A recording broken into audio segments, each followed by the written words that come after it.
So over here you can see that I have a video clip right here, and with the video clips in CapCut, what you can do is you can easily apply out animations and make them look interesting as well.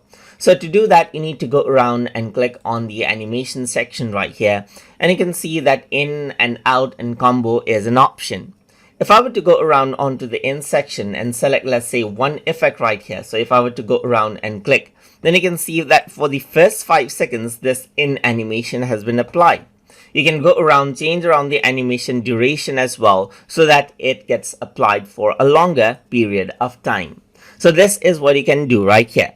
After that, you can also go around and choose out right here, and you can see that I can go around and choose the out animation over here as well. And similarly, you can choose the duration for when you want to stop, like at the end when it is 5.3 seconds right here, then you can go around and start it out then as well.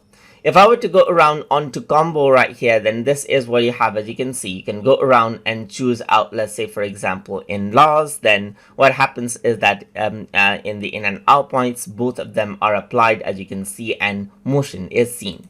You can go around and click right here as well. You can go around and click right here, and so forth, as you can see, just like this. So this is what you have. You can go around and rotate.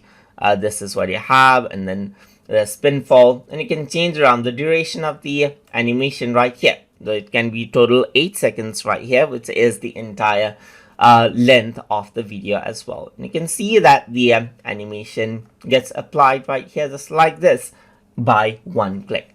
And that is one of the features of CapCut. You can easily apply out animation as you wish. So I hope you guys learned something as always. And as always, please like, comment, share, and subscribe.